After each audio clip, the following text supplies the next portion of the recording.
ഷാഫി, നമ്മളെ തടഞ്ഞ കൂത്തുപറമ്പിലെ ആളുകൾ വേണുവിനെ ഞങ്ങൾ വണ്ടിയിൽ അതൊക്കെ കയറ്റിയിരുത്തി. കാരണം എന്താ വെച്ചാൽ ഒരു ചന്ദ്രശേഖരൻ അവിടെ ഉണ്ടാവും എന്നുള്ള ഭയം കൊണ്ട് വേണുവിനോട് പറഞ്ഞ് വണ്ടി കയറിയിരുന്നു ഞങ്ങൾ.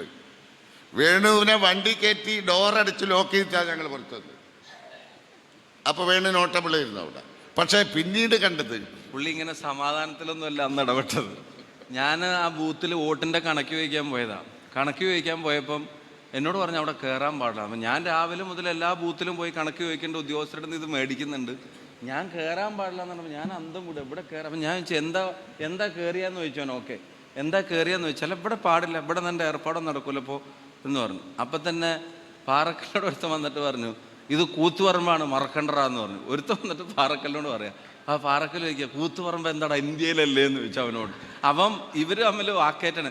ഞാൻ വിചാരിച്ച് ഇവരെ കൂടി ഇന്നെ പിടിച്ചു മാറ്റാനാണ് വരുന്നത്. നോക്കുമ്പോൾ ഞാൻ ഇവരെ പിടിച്ചു മാറ്റാൻ നിൽക്കുക. പിന്നെ അത് കഴിഞ്ഞിട്ട് ഞാൻ അവിടെ കയറിയിട്ടേ പോവുള്ളൂ എന്ന് പറഞ്ഞപ്പോൾ ഇവരെന്നോട് പറഞ്ഞു സ്ഥാനാർത്ഥിക്കുള്ളിൽ കയറാനുള്ള നിയമം അനുശാസിക്കുന്നുണ്ട്. നിയമം പ്രകാരം സ്ഥാനാർത്ഥിക്കുള്ളിൽ കയറാം, അവിടെ പിന്നെ വോട്ടിൻ്റെ കണക്ക് ചോദിച്ചിട്ട് വരാം, അത് ചോദിച്ചിട്ട് നിങ്ങൾ വന്നാൽ മതി.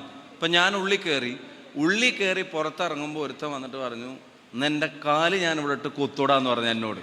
എൻ്റെ കാല് ഇവിടെ ഇട്ട് കൊത്തുന്നു. അപ്പം ഞാൻ പറഞ്ഞപ്പോൾ ഞാൻ അത് കഴിഞ്ഞിട്ടേ പോകണുള്ളൂ. അപ്പോൾ വേണോട്ടിൻ്റെ പാറക്കൽ വണ്ടിയിലിട്ട് പൂട്ടിയിട്ട് പുറത്തിറങ്ങിയിട്ട് പറഞ്ഞു ആർക്കാണ് കാല് കൊത്തണ്ട് ഇവിടെ.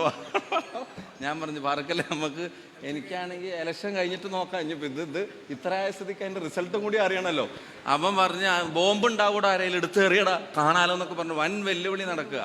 പക്ഷെ ഞാനൊരു കാര്യം അതിനോട് ആഡ് ചെയ്തിട്ട് അവസാനം ഒരുവിധം ഞാൻ മൂപ്പരെ അവിടെ നിന്ന് പറഞ്ഞു പിടിച്ച് കൊണ്ടുപോയി അവിടുന്ന് കണക്കൊക്കെ എടുത്തിട്ട് തന്നെ നമ്മൾ പുറത്തിറങ്ങിയത്.